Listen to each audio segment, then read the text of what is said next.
তো গাইস আপনার ইমোটা কার কার মোবাইলে লগইন আছে অর্থাৎ কোন ডিভাইসে লগইন আছে আপনার পারমিশন ছাড়া ওইটা কিন্তু আপনারা চাইলে দেখতে পারবেন এবং কিন্তু তাদেরকে ওইখান থেকে রিমুভও করতে পারেন, ঠিক আছে। তো আপনারা ওইটা দেখার জন্য আপনার মোবাইলে কে আপনার ইমোটা কে লগইন করা আছে ওইটা দেখার জন্য শুরুতে আপনারা ইমোতে চলে আসবেন, ঠিক আছে। তো ইমোতে আসার পরে আপনাদের প্রোফাইলে চলে আসবেন, এখানে দেখতে পারতেছেন এই যে আপনাদের প্রোফাইলের এখানে ক্লিক করে আপনারা আপনাদের প্রোফাইলে চলে আসবেন, ঠিক আছে। তো আমি চলে আসলাম। তো এখানে আসার পরে দেখেন এখানে আপনার নামের পাশে দেখতে পাচ্ছেন একটা তীর চিহ্ন আইকন একটা অপশান আছে, আপনারা সিম্পলি এখানে ক্লিক করে দিবেন। তো আমি এখানে ক্লিক করে দিলাম। তো এখানে ক্লিক করার পর দেখেন একটা নতুন ইন্টারফেস চলে আসছে। তো এখানে আসার পর দেখেন একদম নিচে এডিট একটা অপশান আছে, এখানে ক্লিক করবেন।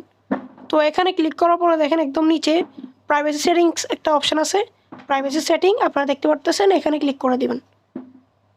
তো এখানে ক্লিক করার পর আপনাদের সামনে আরেকটা নতুন ইন্টারফেস চলে আসবে, ঠিক আছে। তো এখানে দেখেন আপনারা একটা অপশান আছে ব্লক লিস্টের উপরে ম্যানেজ ডিভাইসেস একটা অপশান আছে, আপনারা দেখতে পারতেছেন। আপনারা সিম্পলি এটাতে ক্লিক করে দিবেন। আপনারা কিন্তু এখান থেকে দেখতে পারবেন যে কারা কারা আপনাদের ইমোটা অন্য ডিভাইসে লগইন করা আছে, ঠিক আছে, মানে কোন ডিভাইস লগইন করা আছে। তো এখানে ক্লিক করে দেবেন, ঠিক আছে।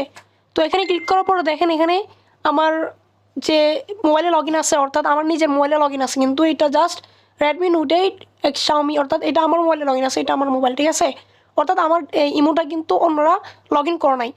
অর্থাৎ আপনার ইমোটা যদি অন্য কেউ লগইন করে থাকে, ঠিক আছে, অন্য কারো ডিভাইসে যদি লগইন করে থাকে তাহলে কিন্তু এখানে লেখা আসবে তার অর্থাৎ তার ডিভাইসের নামটা অর্থাৎ তার মোবাইলের নামটা এখানে শো করবে, ঠিক আছে। তারপর দেখেন এখানে মাল্টি ডিভাইস একটা অপশান আছে, তো এখানে দেখেন এখানে ক্লিক করলে দেখতে পাচ্ছেন দুইটা অপশান আছে, ঠিক আছে। তো এখানে দুইটা অপশানের কাজ হচ্ছে দেখেন এখানে লেখা আছে এক নাম্বারটা ওয়ান ডিভাইস লগইন, এটা যদি আপনি ক্লিক করে দেন তাহলে মানে এখানে ডিসেবলে যদি ক্লিক করে দেন তাহলে কিন্তু এক ডিভাইসে লগইন থাকবে, ঠিক আছে। মানে লগইন যার মোবাইলে আছে বা আপনার মোবাইল থেকেও লগ আউট হয়ে যাবে। নিচে দেখেন রিমুভ লগইন সেশন অর্থাৎ সবার থেকে কিন্তু লগ আউট হয়ে যাবে। পরবর্তীতে আবার নাম্বার দিয়ে ইমোতে নাম্বার দিয়ে আবার নাম্বারের কোড আসলে তারপরে আপনার লগইন করতে পারবেন আপনি, ঠিক আছে। অর্থাৎ এটা ডিসেবল যদি করে দেন তাহলে কিন্তু সবার মোবাইল থেকে আপনার ইমোটা লগ আউট হয়ে যাবে, অর্থাৎ আবার পুনরায় লগইন করতে হবে ইমো। বাট আপনারা কিন্তু চাইলে এখান থেকে কিন্তু আপনারা আপনার যে ইমোটা লগইন আছে অন্য ডিভাইসে এখান থেকে কিন্তু যদি থাকে এখানে তো শো করবে, ঠিক আছে না। তো আপনারা কিন্তু চাইলে এখান থেকে রিমুভ করে দিতে পারেন, ঠিক আছে। তো এই ছিল আজকের ভিডিও। তো ভিডিও কেমন লাগছে অবশ্যই কমেন্ট করে জানাবেন।